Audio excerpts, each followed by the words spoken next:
you guys doing today? This is Corpus Delecta here from Elite Media. I am going to be bringing you our first video strategy guide. The video guide I'm doing today is for Last Rebellion. In this section I'll only be covering the opening, which is tutorials, first chapter, blah blah blah. For those of you who haven't heard of the game and you want to look it up, if you want to try it out, it does have pretty bad reviews. I believe IGN gave it a 3. G4, I don't even think, bothered to review it. I'm going to go ahead and let people know that the game was originally intended for the PS2. I just read a lot of the reviews, and the reviews were bad, and I had been looking at stuff. I had wanted the game when I heard about it, and then after looking at the reviews, I kind of backtracked on it, and then I kind of gave in, and I was like, you know, I'll go ahead and try this out. The game's actually, it's really fun. Of course, the graphics aren't perfect. It is, like I said, it's intended for PS2. So, but the artwork itself is phenomenal. It's very nostalgic. It's got a very old school RPG feel. So for those of you old school RPG fans, you may very well enjoy this game. It's got a very unique combat system, which I will go into during our walkthroughs here. It's got a very unique storyline compared to most RPGs. It's about saving the world, but the protagonist in the game really doesn't care to. The whole purpose of this game is actually to seek revenge on your brother who had murdered you. I will not be giving any story cutscenes or anything like that. This is full just playthrough. The only cutscene you're going to see is the intro of the game. I love the introduction music. I think it's phenomenal, and like I said, the artwork, I just love it. But for those of you who are ADV fans in the anime world, the voice actor is actually played by Vic Mayon, who also plays Kurtz Weber in Full Metal Panic. But enough about that. Let's go ahead and get started here. This opening act here is the tutorial. We're going to go ahead and get into the basis of the game here with Nine Asphal as your protagonist. In the beginning here, you're going to fight 2 ogres. You're going to go through a long story plot in the beginning. But pretty much the battle system here is set up where you have to attack individual body parts of your enemies in order to build up bonus points.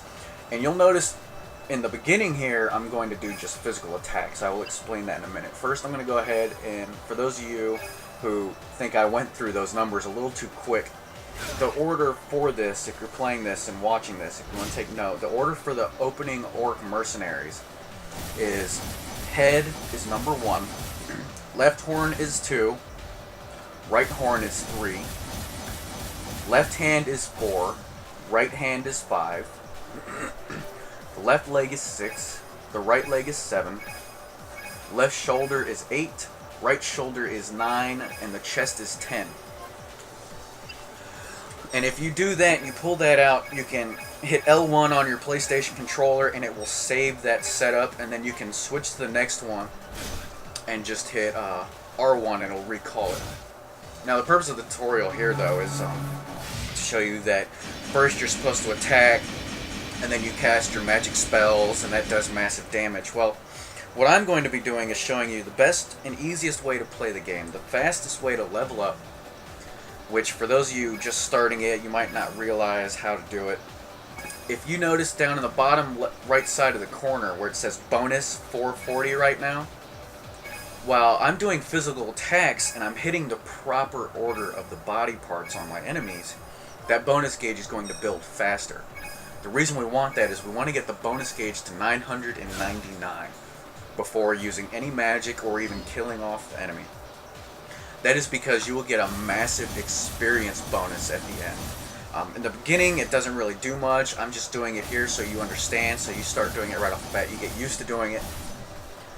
Later on, pretty much right when you start the second chapter, you're going to start using this a lot because you're going to start leveling. I think by the time I beat the game, I was about level 67. So if you're a grind fanatic, you'll have fun with this. This is also a lot faster. It takes less grinding. The only thing you really have to do is, especially on the lower level enemies, you just build up your gauge because they can still give you a lot of experience. And if you're killing somebody in one hit, though, you don't want to. You just want to stray away from that. But what you can do is the gameplay has the ability to seal your enemies, which is pretty much in Japanese being spirited away, sending them to the, you know, helping them cross over. And instead of doing that, you just guard or sit around for a couple rounds, and the enemies will then respawn. They'll be stronger, and you can keep building your gauge. That way you continuously get extreme amounts of experience. The first time you do it, though, and you're hitting and you're killing somebody with one hit, just go ahead and quickly finish that battle. That way, just in case you get 0 experience, you don't waste your time. I had to figure that out the hard way. I've been doing it for a while, my first time playing this game. So as you can see here, I've got bonus 999. You can see I go up a level immediately. If you notice, my bonus experience for that battle is about 500. And then you go through a cutscene, and then you go back, and we got control of our protagonist here, 9. When you exit the area, you're gonna start walking. You'll come up to this little he looks like the mage from Final Fantasy series. And what these mages do is they help you out. You can talk to them if you want. You don't have to. They just tell you some hints about the game. This one, of course, explains to you the saving ability, which I always save my game. Every time there's a save point, I will save just in case, oh, my game might crash or there's a power outage real quick, and then I have to do hours of gameplay again, which is never fun for anybody. I also have edited out the saving process and all that, so you don't have to sit there and watch me save my games. And this one right here, these little green pillars you'll find throughout the game, you have, I believe it's 10 hits. It's between 5 to 10 hits you can do on them. What these do is these replenish your CP.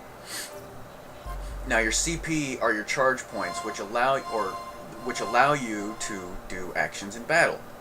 If you don't have any CP, you can't do any actions in battle. So needless to say, we want to keep that as high as possible, especially when you reach your second protagonist who helps you along the way. You both share the same CP gauge.